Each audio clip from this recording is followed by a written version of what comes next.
Students अस्सलाम वालेकुम। Welcome to my channel physics studio. कैसे हैं आप सब? उम्मीद है खैरियत से होंगे।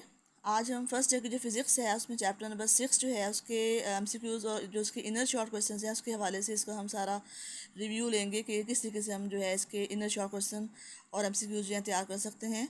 इसमें अब तमाम चीज़ें जो इंपॉर्टेंट हैं वो इसमें आप लोगों ने करनी है, कुछ भी इसमें नहीं छोड़ना।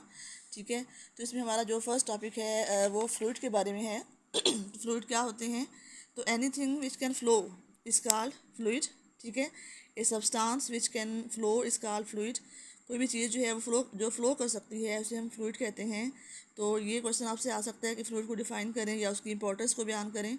तो जो इसकी इंपॉर्टेंस है या सिग्निफिकेंस है इसमें आप ये बताएंगे कि फ्लूइड जो है वो उसके अंदर लिक्विड और गैसेस जो है वो दोनों शामिल होती हैं। ये हमारी डेली लाइफ के अंदर सेंट्रल रोल प्ले करते हैं। ये हमारी पूरी बॉडी के अंदर भी फ्लूइड फ्लो कर रहे होते हैं। इसके अलावा जो हमारे इर्द गिर्द एटमॉस्फेयर है उसके अंदर भी फ्लूइड हैं। जो हमारे ओशंस हैं उसके अंदर भी फ्लूइड्स हैं। ठीक है, तो ये आपने इसकी इंपॉर्टेंस के बारे में 2-4 लाइनें जो है वो लिखनी है अगर ये क्वेश्चन आपको आता है तो।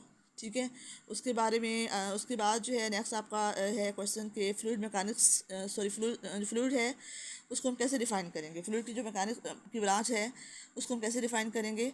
तो फ्लूइड मैकेनिक्स जो है ऐसी ब्रांच ऑफ फिज़िक्स है जिसमें that deals with the study of fluids statics and fluid dynamics. ठीक है, तो फ्लूइड स्टैटिक्स क्या होती है? अगर हम फ्लूइड को स्टडी कर रहे हों और फ्लूइड जो है वो रेस्ट पर हो तो that branch of physics is called fluid statics. ठीक है, अगर फ्लूइड जो है मूव कर रहा हो तो उस केस में जो है उसकी ब्रांच की जो हम स्टडी करेंगे that is called fluid dynamics.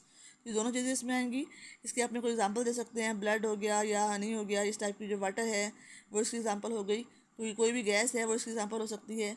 तो इसमें से आपको जो क्वेश्चन आ सकता है कि फ्लूइड को आप डिफाइन करें या उसकी जो सिग्निफिकेंस है वो बयान करें, या फ्लूइड जो है उसकी मैकेनिक्स की आपने उसको डिफाइन करना है और उसमें फ्लूइड स्टैटिक्स जो है वो उसको डिफाइन करेंगे। फ्लूइड डायनामिक्स क्या होता है उसको डिफाइन करना है आपने। ठीक है, तो ये डेफिनेशन जो है वो आपके जो है पेपर में शॉर्ट क्वेश्चन के तौर पे आ सकती हैं। उसके बाद में viscous and drag force. Viscosity क्या होती है, ड्रैग फोर्स क्या होती है, स्टोक्स लॉ क्या होता है। तो इसमें यह है कि स्टूडेंट्स जो फ्लूइड फ्लो कर रहा होता है ना, कोई भी फ्लूइड है या इसमें लिक्विड है, जब फ्लो कर रहा होता है तो वो लेयर्स की फॉर्म में फ़्लो कर रहा होता है।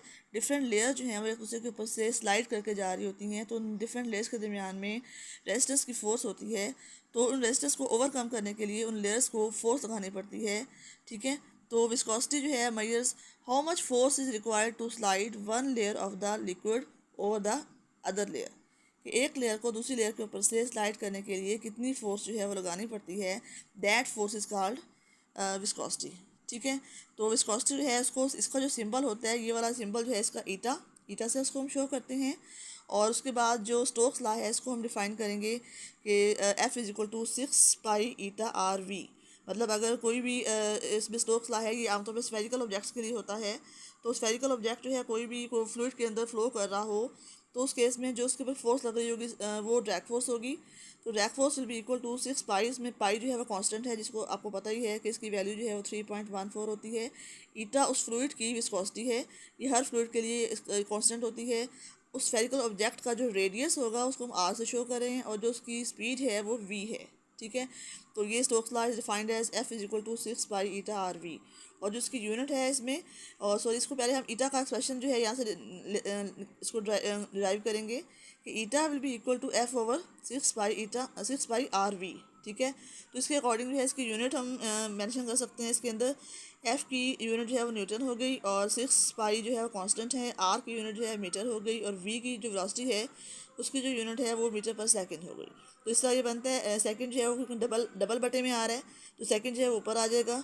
तो newton second over metre square जो है इसकी यूनिट है। ठीक है, इसको मज़ीद कन्वर्ट कर सकते हैं क्योंकि न्यूटन जो है वो फोर्स की यूनिट है और F is equal to M A होता है। तो एम जो है मास है उसकी यूनिट किलोग्राम होगी। ठीक है, और जो ए है उसकी यूनिट क्या होगी, मीटर ओवर सेकंड स्क्वायर। साथ जो ये वाला सेकंड है वो भी आ जाएगा और 7 बटे में मीटर स्क्वायर आएगा। तो इसमें मीटर जो है वो एक कैंसिल हो गया, नीचे 1 मीटर रह गया और जो सेकंड है वो भी एक कैंसिल हो गया, 1 सेकंड जो है वो रह गया। तो इस तरीके से ये सेकंड भी नीचे आ जाएगा और 1 मीटर भी है तो ये kilogram over metre into second. ठीक है, ये इसकी यूनिट बन जाएगी। यानी कि इसकी जो ईटा है उसकी दो यूनिट्स हैं। ठीक है, उसमें फर्स्ट जो यूनिट है इसकी newton second over metre square है और जो सेकंड यूनिट है इसकी kilogram over metre into second. तो ये इसके दोनों यूनिट जो हैं वो आपने याद रखनी है, ये आपके एमसीक्यूज़ में आ सकती हैं। ठीक है, तो ये हो गया। उसके बाद इसमें कुछ जो साइड पे जो टेबल बना हुआ है उसके अंदर कुछ फ्लूइड्स की जो है विस्कोसिटी की वैल्यू दी हुई है। इसमें से आप याद रख लें कि वाटर की आप याद रख लें, या इसमें जो एयर है उसकी आप याद रख लें। तो इस तरह दो तीन इंपॉर्टेंट वैल्यूज़ हैं वो आप लोगों ने इसको याद रखनी है, ताकि आपके एमसीक्यूज़ में क्वेश्चन आता है तो आपको आता हो। उसके बाद जो आपका नेक्स्ट है उसमें इसकी डायमेंशन भी आपने देखनी है कि अभी हमने जो इसकी यूनिट पढ़ी है उसके अकॉर्डिंग इसकी डायमेंशन जो हम बनाएंगे तो वो क्या बनेंगे। इसमें किलोग्राम जो है इसकी मास की है, उसकी डायमेंशन कैपिटल एम होगी, और नीचे जो है मीटर वो एल है इसकी डायमेंशन, और जो सेकंड है उसमें वो टी डायमेंशन है इसकी। तो इसमें M over L into T, या एम इंटू एल की पावर -1 और टी की पावर -1 जो है इसकी डायमेंशन होगी। ठीक है, ये डायमेंशन जो है इसकी आपने याद रखनी है। उसके बाद इसमें जो इसमें जो विस्कोसिटी है उसकी, जो फ्लूइड जो ज़्यादा विस्कस होते हैं वो उनकी आपने एग्जांपल भी देनी है। और विस्कस फ्लूइड्स यहाँ कौन से होते हैं, that fluids that do not flow easily have larger coefficient of viscosity. तो ऐसे फ्लूइड्स को हम कहेंगे कि वो विस्कस फ्लूइड्स हैं, जिनका जो कोफिशिएंट ऑफ विस्कोसिटी है, ईटा की जो वैल्यू है जिनके लिए वो ज़्यादा है, ऐसे फ्लूइड्स हैं उसको हम कहेंगे कि वो विस्कस फ्लूइड्स हैं जो इजीली फ्लो नहीं कर सकते। फॉर एग्जांपल टार हो गया, सिरका या हनी हो गया। ठीक है, और इसके मुकाबले में ऐसे फ्लूइड्स जो कि इजीली फ्लो कर सकते हैं उनका जो विस्कोसिटी का कोफिशिएंट है वो स्मॉल है, जैसे वाटर हो गया। तो ये विस्कस फ्लूइड्स जो है इनकी आपने डेफिनेशन जो है वो याद करनी है, इनकी एग्जांपल जो है याद करनी है। ठीक हो गया। उसके बाद जो इसमें नेक्स्ट जो है ड्रैग फोर्स क्या होती है। तो ड्रैग फोर्स कोई भी ऑब्जेक्ट जो कि फ्लूइड के अंदर मूव कर रहे होंगे तो फ्लूइड की तरफ से उन ऑब्जेक्ट्स को जो रुकावट का या जो रेजिस्टेंस है उसका सामना करना पड़ेगा। तो वो जो रेजिस्टिव फोर्स है उन ऑब्जेक्ट्स के ऊपर उस फ्लूइड के अंदर से, ठीक है, वो जो रेजिस्टिव फोर्स है that force is called drag force. ठीक है, तो ड्रैग फोर्स जो है वो डिपेंड कर रही होती है ऑब्जेक्ट की शेप पे, कि ऑब्जेक्ट जो है किस शेप का बना हुआ है और उसके किस मटेरियल से बना हुआ है और किस स्पीड से बना हुआ है। तो इसके बारे में भी आपसे आपका पेपर में शॉर्ट क्वेश्चन आ सकता है कि जो फ्लूइड की जो अंदर जो ऑब्जेक्ट्स के ऊपर ड्रैग फोर्स होती है वो किन फैक्टर्स पे डिपेंड करती है। ये फैक्टर जो है वो भी आप लोगों ने अच्छी तरह देख लेने हैं। ठीक है, तो उसके बाद में जो टर्मिनल वेलोसिटी है उसकी स्पीड आप लोगों ने याद करनी है कि जब कोई ऑब्जेक्ट जो है फ्लूइड के अंदर मूव कर रहा हो, फ्रीली फॉल कर रहा हो, तो उसके ऊपर दो फोर्सेस जो है वो एक्ट कर रही होती हैं। एक ड्रैग फोर्स होती है फ्लूइड की जो, या एयर की, जो कि अपर डायरेक्शन में होती है, और दूसरी जो उसकी जो उस ऑब्जेक्ट का वेट होगा जो कि डाउनवर्ड होगा। तो जब ये दोनों फोर्सेस जो हैं वो एक्ट करेंगी, ड्रैग फोर्स भी और वेट फोर्स भी इक्वल हो जाएंगी, तो उस केस में जो रिजल्टेंट फोर्स होगी वो ज़ीरो होगी, और जो उसकी एक्सेलरेशन होगा वो भी ज़ीरो होगा। तो उसकी जो वेलोसिटी होगी वो मैक्सिमम होगी और कांस्टेंट होगी। तो ये मैक्सिमम और कांस्टेंट जो वेलोसिटी है that is called terminal velocity. ठीक है, तो when the drag force becomes equal to the weight of the falling body, then its velocity becomes constant, and this constant force is called terminal velocity. ठीक है, ये तो students आप लोगों ने टर्मिनल वेलोसिटी की डेफिनेशन जो है उसको अच्छी तरह कर लेना है। और उसके बाद जो इसकी टर्मिनल वेलोसिटी का एक्सप्रेशन है Vt=mg/6 ईटा आर वी, तो इसका भी आपने एक्सप्रेशन जो है वो याद करना है। वो भी साथ आपने, जब आपको क्वेश्चन आएगा कि डिफाइन करें आप टर्मिनल वेलोसिटी को, तो आपने डेफिनेशन और जो इसका एक्सप्रेशन है वो दोनों चीज़ें इसमें मेंशन करनी है, जो इसमें मेंशन करनी है। ठीक है, ये एक और एक्सप्रेशन भी है टर्मिनल वेलोसिटी का कि 2g r² /9 ईटा। तो ये भी आपने याद रखना, ये भी आपके एमसीक्यूज़ में क्वेश्चन जो है वो आप पूछ सकते हैं कि इसका एक्सप्रेशन जो है वो क्या है। ये एक्चुअली हमने इसी में जो हमने पहले एक्सप्रेशन देखा है इसी के अंदर हमने मास की जगह पे हमने वॉल्यूम जो है डेंसिटी टू वॉल्यूम का एक्सप्रेशन पुट करके तो हमने ये एक्सप्रेशन जो है डिराइव किया है इसके अंदर। ठीक है, तो ये आपने करना है।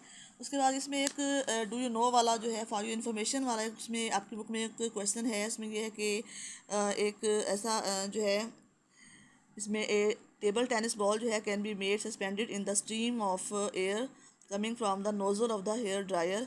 कि हेयर ड्रायर की जो नोज़ल है उसमें से जो एयर हम निकालते हैं तो उसकी स्ट्रीम के अंदर हम जो टेनिस बॉल है उसको हम सस्पेंड कर सकते हैं, मतलब वो एक रुक सकती है, खड़ी रह सकती है। तो इसकी क्या वजह है, तो उसको आपने याद करना है, इसको एक्सप्लेन करना है कि जब एयर जो हेयर ड्रायर है उसकी नोज़ल से जब वो एयर जो है वो काफ़ी ज़्यादा स्पीड के साथ निकलेगी तो उसका जो प्रेशर है जब वो टेनिस बॉल पे पड़ रहा होगा तो उसका जो प्रेशर है उसका कम होगा, और टेनिस बॉल के अपने इर्द गिर्द जो प्रेशर है वो ज़्यादा होगा। उस ज़्यादा प्रेशर की वजह से टेबल टेनिस जो है वो सस्पेंडेड हो जाएगी और वो रुक जाएगी। ठीक है, ये क्वेश्चन जो है आप लोगों ने याद करना है। उसके बाद जो फ्लूइड के फ्लो जो है उसका कितनी टाइप्स का होता है, स्ट्रीम लाइन फ्लो हो गया या लैमिनर फ्लो हो गया। ठीक है, और इसमें दूसरा जो है टर्बुलेंट फ्लो हो गया। इनकी डेफिनेशन जो है वो आप लोगों ने करनी है। तो स्ट्रीम लाइन फ्लो क्या होता है कि इसमें है कि the flow is said to be streamline और laminar if every particle that passes a particular point moves along exactly the same path as followed by the particles which pass that point earlier। कि एक fluid के अंदर जो particles पहले जिस point से गुजर चुके हैं, पीछे वाले जो पार्टिकल्स हैं वो भी उसी पॉइंट से गुजरेंगे, मतलब सब पार्टिकल्स का सेम पाथ होगा। ठीक है, तो ये जो इनका है फ्लो, इसे हम कहते हैं स्ट्रीमलाइन फ्लो या लैमिनर फ्लो। तो या इसको ऐसे भी हम कह सकते हैं कि स्मूथ पाथ जो है along which particle moves in the laminar flow is called the stream line. तो ये स्ट्रीम लाइन की डेफिनेशन हो गई। तो इसमें जो है इसको आपने इसको डिफाइन करना है, इसकी डेफिनेशन जो है याद करनी है आप लोगों को। इसको एक और जो है इसकी डेफिनेशन भी है कि रेगुलर या स्टेडी फ्लो जो है पार्टिकल्स का, फ्लूइड के पार्टिकल्स का, that is also called stream line flow और लैमिनर फ्लो। ठीक है, तो इसके अलावा इसमें जो सेकंड डेफिनेशन है टर्बुलेंट फ्लो की, वो क्या है इसके अंदर कि irregular and unsteady flow of the fluid is called turbulent flow. ठीक हो गया। इसकी डेफिनेशन भी आप लोगों ने याद करनी है कि इसमें जैसे अभी ये पानी के जो दरमियान में कोई रुकावट आ जाती है, तो पानी जो है उछल उछल के जा रहा होता है, तो वो उसको भी जो फ्लूइड है उसका फ्लो है उसका वो स्मूथ नहीं होता, बल्कि वो इरेगुलर या अनस्टेडी हो जाता है। तो उसको भी आपने उसको हम कहेंगे कि ये टर्बुलेंट फ्लो है। तो ये आपने इसको थोड़ा एक्सप्लेन भी करना है और इन दोनों की डेफिनेशन जो है वो आप लोगों ने करनी है। ये काफ़ी इंपॉर्टेंट हैं शॉर्ट क्वेश्चंस। उसके अलावा इसमें आपने ये इसके बारे में जो क्वेश्चन आ सकता है कि जो शार्क मछली होती है, वेल मछली होती है, उसकी जो है पानी के अंदर उसकी शेप ऐसे क्यों होती है, स्ट्रीम लाइन शेप में क्यों होती है।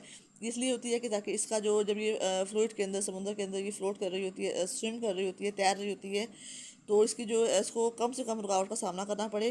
क्योंकि अगर इसका एरिया आगे से फ्लैट होता तो इसको ज़्यादा ड्रैग फोर्स का सामना करना पड़ता। इसकी शेप जो है स्ट्रीम लाइंड है ताकि इसको कम से कम ड्रैग फोर्स का सामना करना पड़े। सिमिलरली जो रेसिंग कार्स होती हैं उनकी भी आगे से स्ट्रीम लाइन जो है शेप होती है इसमें, ताकि इनका अगर एरिया ज़्यादा होता तो उनको भी ज़्यादा से ज़्यादा ड्रैग फोर्स का एयर की तरफ से सामना करना पड़ता। लेकिन अब इनकी शेप इस तरीके से बनाते हैं ताकि एयर के अंदर से वो इजीली जा सके, ट्रैवल कर सकें। ठीक है, तो इसके बारे में भी आपसे शॉर्ट क्वेश्चन पूछ सकते हैं कि इनकी शेप जो है वो स्ट्रीम लाइन क्यों है, तो इसकी क्या वजह है। क्योंकि जो ड्रैग फोर्स है वो एरिया पे भी और जो बॉडी की शेप है उस पर भी डिपेंड कर रही होती है। इसलिए हमने इनकी जो शेप है वो स्ट्रीम लाइन बनानी होती है ताकि इनको कम से कम ड्रैग फोर्स का सामना करना पड़े। ठीक हो गया। उसके बाद जो हमारा नेक्स्ट है क्वेश्चन ऑफ कॉन्टीन्यूटी में, उसकी भी डेफिनेशन आप लोगों ने करनी है कि product of cross sectional area of the pipe, कोई पाइप है उसके अंदर जो फ्लूइड है फ्लो कर रहा है, किसी हम कोई सा उसमें पॉइंट लेंगे, तो उस पॉइंट पर जो उस पाइप का क्रॉस सेक्शनल एरिया है ए, और जो उसके अंदर स्पीड है उस फ्लूइड की वो वी, इन दोनों का जो प्रोडक्ट है वो ए इंटू वी, वो जो है वो कांस्टेंट है। ठीक है, क्या हम कहेंगे कि product of cross sectional area of the pipe and the fluid speed at any point along the pipe is a constant. ठीक हो गया। तो ये इसकी डेफिनेशन है। और इसके अलावा ये जो प्रोडक्ट है ए और वी का, ये कांस्टेंट है। ये कांस्टेंट क्या होगा, इस कांस्टेंट की वैल्यू क्या होगी, फ्लो इसमें फ्लो पर सेकंड होगी इसकी वैल्यू, कांस्टेंट की वैल्यू। ठीक है, यानी कि फ्लो रेट कह लें आप। ठीक है, उस वॉल्यूम जो फ्लो कर रहा है, जो फ्लूइड फ्लो कर रहा है उसका वॉल्यूम पर सेकंड। ठीक है, तो ये जो ए और वी का जो प्रोडक्ट है वो वॉल्यूम और सेकंड के बराबर होगा। तो वॉल्यूम की जगह पे हम मास ओवर रो भी लिख सकते हैं। तो मास ओवर रो इंटू सेकेंड, तो अगर आप रो को इस साइड पे ले जाते हैं तो ये product of area, velocity and rho is equal to the mass over second, ये भी इसकी डेफिनेशन में आ सकता है। ठीक है, तो इसकी डेफिनेशन हो गई। और ये जो product of A two V जो कांस्टेंट के इक्वल है, तो वो कांस्टेंट क्या चीज़ है, वॉल्यूम पर सेकंड है। ये भी आपके एमसीक्यूज में या शॉर्ट्स में क्वेश्चन जो है इसके बारे में आ सकता है।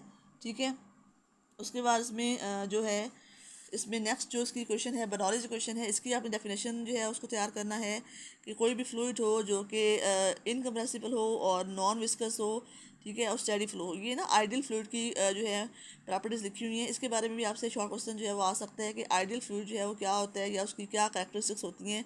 तो ऐसा फ्लूइड जो कि इनकम्प्रेसिबल हो, यानी वो कंप्रेस ना हो सकता हो, दूसरे लफ्ज़ों में उसकी जो डेंसिटी है वो कॉन्स्टेंट हो, और वो नॉन विस्कस हो, यानी उसकी विस्कोसिटी जो है वो बहुत कम हो या ना होने के बराबर हो, और वो उसका जो फ्लो है वो स्टेडी हो।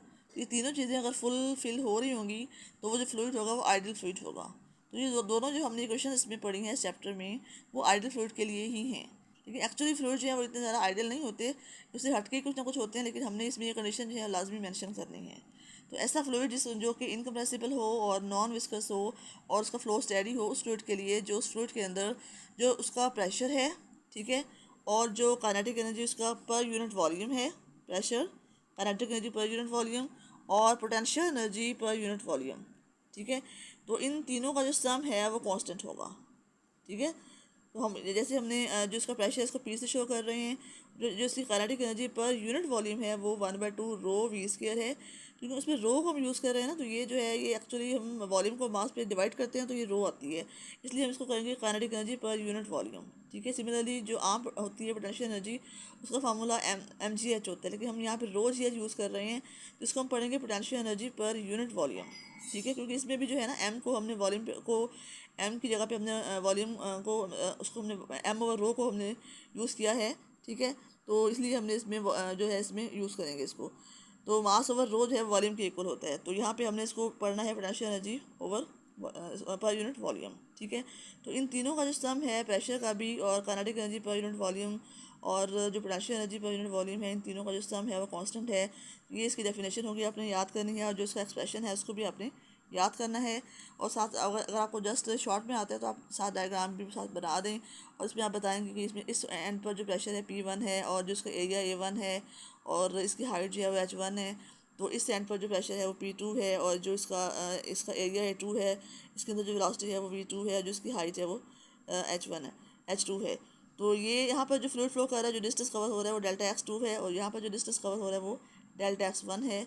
तो ये आप लोगों ने इसमें जो है इसको डायग्राम को भी साथ बना दें, जिससे आपको ज़्यादा अच्छे फुल मार्क्स जो हैं वो मिल सकते हैं।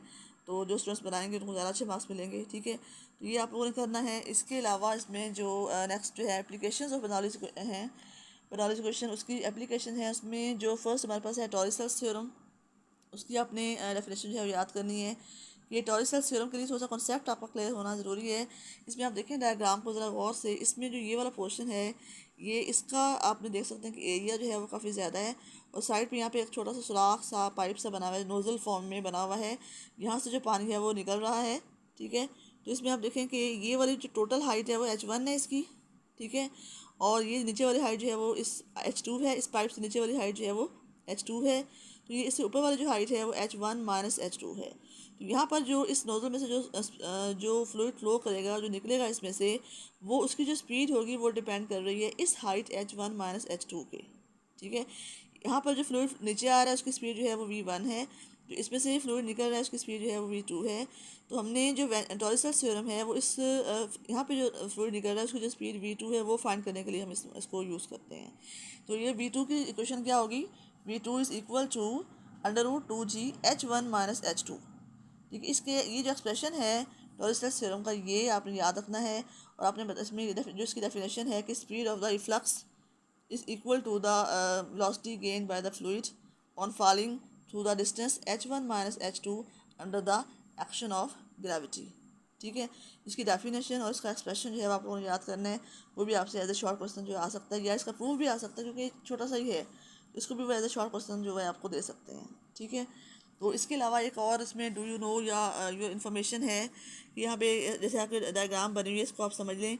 इसमें ये एक ट्यूब है, और इसके अंदर ये जो इसका कुछ पोर्शन है ये वाटर के अंदर या लिक्विड के अंदर डिप हुआ हुआ है, और इसकी जो नोज़ल है इसमें हवा जो है तेज़ी के साथ बाहर निकल रही है।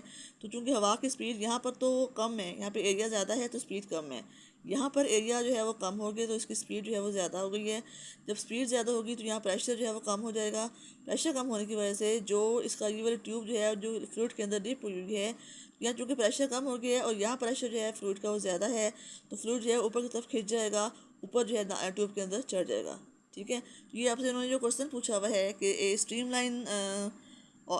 Of the air passing over a tube dipped in the liquid, ठीक है, will cause the liquid to rise in the tube as shown in this effect is used in perfume bottle and paint sprayers. तो इसकी क्या वजह है इसको आपने explain करना है। तो ये आपसे जो ये इन्फॉर्मेशन वाला क्वेश्चन है तो उसको भी आपने एक्सप्लेन करना है कि शुरू में यहाँ पे जो एरिया है वो ज़्यादा है और यहाँ पे एरिया कम हो गया है, तो स्पीड जो है इसकी वो एयर की ज़्यादा हो गई, तो प्रेशर जो है वो कम हो गया है नीचे से जो है, इसलिए वो वाटर या लिक्विड जो भी है वो ऊपर चढ़ेगा, तो ये इजीली जो है इसमें वो इसमें मिक्स हो जाएगा। ठीक है, ये आपसे इसको भी आपने याद करना है।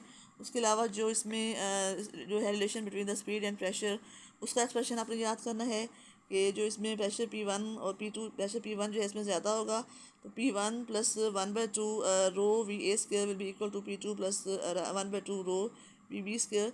तो इसमें जो P1 वाला प्रेशर है वो P2 से ज़्यादा है, ठीक है। तो ये P1 माइनस P2 हमने इसमें एक्सप्रेशन जो है निकाला भी है, वो 1980 आ रहा है, इसमें एग्जांपल दी हुई है। इस एग्जांपल को समझ के अपने इसको याद करना है। ये भी एक छोटा सा प्रूफ है जो पेपर में आ सकता है, जैसे मुतालिक जो भी कॉन्सेप्शनल क्वेश्चन है वो भी पेपर में आ सकता है। उसके अलावा इसमें जो टेनिस बॉल है वो किस तरीके से वो जो है जो खिलाड़ी होता है उसको धोखा देती है, क्योंकि ये जब आगे जा रही होती है तो ये आगे भी मूव कर रही होती है और स्पिन भी कर रही होती है, ठीक है। तो इसमें एक साइड पे जो है हवा की जो स्ट्रीम लाइंस हैं, हवा की स्पीड है वो ज़्यादा होती है इसके स्पिन करने की वजह से, क्योंकि बॉल भी स्पिन कर रही है, हवा भी इस तरफ है, दोनों की स्पीड मिल गई तो हवा की स्पीड जो है वो ज़्यादा हो गई और प्रेशर एक साइड पे कम हो गया। और इस साइड पे आप देखेंगे स्पिन की डायरेक्शन जो है वो इस तरफ है और हवा की जो डायरेक्शन है वो इस तरफ है। यहाँ पे जो कि इतनी ज़्यादा स्पीड नहीं होगी हवा की, यहाँ प्रेशर जो है वो ज़्यादा होगा। स्पीड हवा की कम है तो प्रेशर ज़्यादा होगा, यहाँ पे स्पीड जो है वो ज़्यादा है तो प्रेशर कम होगा। तो ज़्यादा प्रेशर वाली साइड से कम प्रेशर की तरफ जो है वो बॉल मूव करेगी, तो ये एक्स्ट्रा कर्वेचर जो है वो खाएगी, जिससे जो खिलाड़ी को आइडिया होता है कि बॉल यहाँ पे आके गिरना है तो वो धोखा खा जाता है, बॉल उससे आगे जाके गिरती है, ठीक है। ये भी इसका कॉन्सेप्ट आपने याद करना है। उसके अलावा जो एरोप्लेन की लिफ्ट है इसमें इसकी जो शेप बनाई होती है वो इस तरीके से बनाई होती है कि इसमें जो स्टीम लाइंस हैं वो इसमें कर्व पोर्शन के ऊपर जो स्टीम लाइन जो है एयर की वो क्लोज हों और हवा जो है तेज़ी के साथ स्लिप होकर जा सके। जो हवा तेज़ी से स्लिप होगी तो हवा की स्पीड जो है इसमें ऊपर वाली साइड पे ज़्यादा होगी, नीचे वाली साइड पे जो फ्लैट पोर्शन है यहाँ पे जो स्टीम लाइन है हवा की वो खुली खुली होंगी और यहाँ पे इसका जो हवा का प्रेशर है वो ज़्यादा होगा, क्योंकि स्पीड कम है। यहाँ पे ऊपर स्पीड ज़्यादा होगी तो प्रेशर कम होगा, नीचे जो है वो स्पीड कम है तो प्रेशर हवा का ज़्यादा है। तो ज़्यादा प्रेशर से लो प्रेशर की तरफ जो है वो हवाई जहाज़ है उठेगा। इस तरीके से इसकी जो है वो लिफ्ट को हम एक्सप्लेन कर सकते हैं। तो ये जो कुछ एग्जांपल्स हैं ये आप लोगों ने करनी है इसमें, ठीक है। और इसके अलावा इसमें जो है वेंटिलेशन, इसकी डेफिनेशन भी आप लोगों ने करनी है। वेंचिस डक्ट वेंचिस मीटर जो है ऐसा एक डिवाइस है, ठीक है, जो कि हम यूज़ करते हैं to measure the speed of the liquid using ventilation, ठीक है। ये एक वेंटिलेटर मीटर जो है उसकी डेफिनेशन करनी है और इसका जो एक्सप्रेशन है P1 minus P2 equal to 1/2 rho V2 square. यहाँ पे भी आपने एक्चुअली बनॉलिज इक्वेशन ही अप्लाई की है और ये सारी लिख के ना कि P1 plus rho GH1 plus 1/2 rho V1 square will be equal to P2 plus rho GH2 plus 1/2 rho V2 square. जिसमें जो कि हाइट जो है इस वेंचिस डक्ट की वो इस पॉइंट ए पर भी और पॉइंट A1 पर और पॉइंट A2 पर, दोनों पॉइंट्स पर हाइट जो है तकरीबन सेम है। तो हाइट सेम होने की वजह से जो इस बार रो GH1 वाला और रो GH2 वाला फैक्टर है वो कैंसिल आउट हो जाएगा। तो ये P1 माइनस P2 हम एक साइड पे कर लेंगे और रो GH2 इसमें जो है sorry 1/2 rho V2 square minus जो है 1/2 रो V1 स्क्वायर, इनको एक साइड पे कर लेंगे और 1/2 रो जो है उसमें से हम कॉमन ले लेंगे। तो ये जो है आएगा P1 minus P2 equal to 1/2 rho into bracket में V2 square minus V1 square. तो अगर हम इसमें देखते हैं कि इसका जो एरिया है वो काफ़ी ज़्यादा है तो यहाँ पे V1 की स्पीड जो है वो काफ़ी कम होगी, तो V1 की वैल्यू जो है V2 के मुकाबले में काफ़ी कम है, तो V1 को हम निगलेक्ट कर देंगे। तो इसमें इसका जो फाइनल एक्सप्रेशन आता है P1 minus P2 that will be equal to 1/2 rho V2 square, ठीक है। तो ये आपने इसका जो है ये भी शॉर्ट सा प्रूफ जो है as a short question paper में आ सकता है। उसके अलावा इसमें जो इसमें एक और जो है फॉर योर इन्फॉर्मेशन कार्बोरेटर वाला क्वेश्चन जो आपकी एक्सरसाइज के अंदर भी आया हुआ है, तो इसके अंदर जो वर्किंग है इसमें भी आपने इसको थोड़ा सा एक्सप्लेन करना है। कार के इंजन्स के अंदर कार्बोरेटर जो है हम यूज़ कर रहे होते हैं, उसमें आप देखें कि यहाँ से एयर आ रही है, यहाँ पे एरिया जो है इस ट्यूब का वो ज़्यादा है और जब एयर यहाँ पहुँचती है तो एरिया कम हो गया। यहाँ एरिया ज़्यादा है तो प्रेशर जो है हवा का कम होगा, यहाँ एरिया कम हो गया तो प्रेशर जो है हवा का जो है वो यहाँ पे स्पीड ज़्यादा हुई है तो इसमें एरिया कम हुआ है और स्पीड ज़्यादा हो गई है तो प्रेशर भी कम हो गया, ठीक है। जब यहाँ हवा का प्रेशर कम होगा, इसके साथ एक छोटी सी ट्यूब है और साथ यहाँ पे एक सिलेंडर सा लगा हुआ है, इसमें लगा हुआ है एक रेजरवायर है जिसके अंदर पेट्रोल के वेपर्स हैं और गैस है। तो यहाँ पे एक वॉल लगा होता है, जैसे ही हवा यहाँ पे तेज़ी से गुजरेगी और प्रेशर कम होगा तो यहाँ पर जो इसके जो पेट्रोल के वेपर्स हैं उनका प्रेशर जो है वो एटमॉस्फेरिक प्रेशर है उनका, यहाँ प्रेशर ज़्यादा है, यहाँ प्रेशर कम हो गया। तो जैसे ही यहाँ प्रेशर कम होगा तो ये वॉल खुल जाएगा और जो गैस के या पेट्रोल के वेपर्स हैं वो यहाँ पे फ़ौरन से आएंगे और इस तरह पेट्रोल के वेपर्स और एयर जो है मिक्स होकर आगे जाएगी टुवर्ड्स सिलेंडर, गाड़ी का जो सिलेंडर है उसमें वो मूव करेगी। तो इसमें जो है इसमें हमने वेंटिलेशन जो है वो यूज़ किया हुआ है, तो इसको आपने ये इससे मुताबिक जो है क्वेश्चन आपकी एक्सरसाइज के अंदर भी है, तो ये काफ़ी इंपॉर्टेंट है, तो ये अक्सर आ जाता होता है, तो इसको आपने एक्सप्लेन करना है। उसके अलावा जो आपका ब्लड वाला टॉपिक है इसमें आपको नोट भी कहेंगे कि वो नोट लिखें, फिर आपने सारा लिखना होगा इसके अंदर लॉन्ग क्वेश्चन के लिए। लेकिन अगर आप आपसे वो शॉर्ट क्वेश्चन के बारे में पूछते हैं, इसमें से ये MCQs के बारे में पूछते हैं, तो उसमें कुछ चीज़ें हैं जो आप लोगों ने इसको याद रखनी है कि ब्लड जो है वो कंप्रेसिबल फ्लूइड है या इनकम्प्रेसिबल फ्लूइड है। तो ब्लड जो है इनकम्प्रेसिबल फ्लूइड है, मीन उसकी जो डेंसिटी है वो कांस्टेंट है। इनकम्प्रेसिबल फ्लूइड जो होते हैं वैसे होते हैं जो कंप्रेस नहीं हो सकते, यानी जो उनकी डेंसिटी होती है वो कांस्टेंट होती है। इसके अलावा जो डेंसिटी है ब्लड की वो nearly equal to that of water है, ये वाटर के इक्वल जो है इसकी डेंसिटी होगी। ठीक है, उसके बाद जो इसकी जो वैल्यूज़ हैं कुछ आपने याद रखनी है। इसके अंदर एक तो ब्लड जो वेसल्स होती हैं वो रबर की तरह होती हैं, उनके अंदर लचक बहुत ज़्यादा होती है। और इसके अलावा जो हार्ट बीट हो रही होती है उसके अंदर जो प्रेशर होता है वो उसकी हाई वैल्यू जो होती है ना उसे हम कहते हैं सिस्टोलिक प्रेशर, और इसकी जो वैल्यू होती है वो 120 टार तक होती है। ठीक है, 120 टार तक जो मैक्सिमम प्रेशर होता है उसे हम क्या कहेंगे, सिस्टोलिक प्रेशर, और जो उसकी वैल्यू होगी वो 120 टॉर तक है। और जो उसका लोएस्ट प्रेशर होता है that is called diastolic pressure, और जो उसकी वैल्यू है वो 75 से लेकर 80 टॉर तक है। टॉर क्या है, प्रेशर की यूनिट है। ठीक है, तो 1 टॉर जो है ये आपने याद रखना है कि 1 torr is equal to 133.3 newton over metre square. ये भी आपसे एमसीक्यूज में पूछ सकते हैं। इसके अलावा इसमें ये भी कॉन्सेप्शनल क्वेश्चन आ सकता है कि एज के बढ़ने के साथ साथ जो ब्लड वेसल्स हैं उनकी जो फ्लेक्सिबिलिटी है वो कम हो रही होती है, जिसकी वजह से प्रेशर जो है वो बढ़ता है। ये क्वेश्चन पूछ सकते हैं कि आपके जो एजेड पर्सन होते हैं उनके अंदर बीपी की वैल्यू जो है वो ज़्यादा क्यों होती है। उसके अलावा इसमें जो डिवाइस हम यूज़ करते हैं ब्लड प्रेशर को मेजर करने के लिए, स्फिग्मो मैनोमीटर, उसका आप पूछ सकते हैं कि उसको हम किस तरीके से यूज़ करते हैं। ठीक है, तो इसमें यह है कि जो स्फिग्मा मैनोमीटर का जो बैग होता है उसको हमने अपनी बाजू पे कपड़ा हटा के जो है उसके ऊपर हमने इसको बैग को अपने बाउंड करना होता है, लपेटना होता है, और जो ऊपर हमारा ये जो है एयर बल्ब है उसको हम प्रेस करते हैं तो इसका जो प्रेशर है बाजू के बाहर वाली साइड पे एक्सटर्नल प्रेशर जो है वो बढ़ना शुरू हो जाता है, क्योंकि हवा इसके अंदर भरना शुरू हो जाती है। जब इसके अंदर हवा भरेगी तो ये फूल जाएगा और ये बहुत ज़्यादा प्रेशर जो है बाजू के अंदर एक्सर्ट करेगा, जिसकी वजह से जो बाजू के अंदर जो ब्लड फ्लो होता है वो रुक जाता है। जब ब्लड फ्लो रुकेगा तो वैसे जो है वो कोलैप्स कर जाएंगी, सिकुड़ जाएंगी। तो उस वक्त हम क्या करेंगे, इसका जो एयर वाला वाल्व है वो खोल देंगे, तो एयर जो है वो निकलनी शुरू हो जाएगी और यहाँ से जो है प्रेशर एक्सटर्नल प्रेशर जो है वो कम होना शुरू हो जाएगा। कम होते होते जब वो सिस्टोलिक प्रेशर के इक्वल आएगा उस वक्त हमें एक जो है जो हमने कानों के अंदर डिवाइस लगाया हुआ होता है उसके अंदर हमें आवाज़ आएगी, तो उसको हम जो है उसकी रीडिंग नोट कर लेंगे यहाँ से। ठीक है, तो वो मैक्सिमम प्रेशर होगा। उसके बाद मज़ीद प्रेशर कम होते होते जब वो डायस्टोलिक प्रेशर के इक्वल आएगा तो फिर हमें दोबारा से हमारे कानों के अंदर डिवाइस के अंदर हमें आवाज़ आएगी, तो फिर हमने दोबारा से इसकी जो रीडिंग है वो नोट कर लेनी है, तो वो इसका लोअर प्रेशर होगा। तो इस तरीके से हम इसको यूज़ करेंगे। इसके बारे में भी आपका जो है क्वेश्चन आ सकता है। ठीक है स्टूडेंट्स, उम्मीद है आपको क्लियर हो गया होगा। आपने इनको अच्छी तरह देख लेना है। इसके अलावा जो इस चैप्टर के एंड में जो फार्मूलाज हैं उनको भी आप लोगों ने देखना है। ठीक है, तो ताकि वो जो आपके न्यूमेरिकल्स हैं या जो आपके कॉन्सेप्शनल क्वेश्चन हैं वो आपको जो अगर आते हैं आपको वो भी आपको अच्छी तरह आ जाएँ। ठीक है, तो उम्मीद है स्टूडेंट्स आपको क्लियर हो गया होगा। आप इस चैप्टर के इनर जो क्वेश्चंस हैं उनको तैयार करने के लिए इस वीडियो को बार बार देखें, ताकि सारे जो आपके इनर क्वेश्चंस हैं, जो डेफिनेशंस हैं, जो उसकी यूनिट्स हैं, आपको सारी क्लियर हो जाएं। इन फार्मूलाज को भी आप अच्छी तरह याद करें ताकि आपके जो एमसीक्यूज़ हैं, न्यूमेरिकल्स हैं, वो आपको आ जाएँ। बाकी जो एक्सरसाइज वाले शॉर्ट क्वेश्चन हैं वो तो आप लोगों ने वैसे ही तैयार करने हैं, लेकिन जो कंसेप्शनल क्वेश्चन है वो आपको इससे जो है तैयार करने में काफ़ी हेल्प मिलेगी। ठीक है, तो अच्छी तरीके से आप लोग तैयारी करें, अच्छी तरीके से आप लोग पढ़ें। मेरी दुआएं आपके साथ हैं। Wish you best of luck.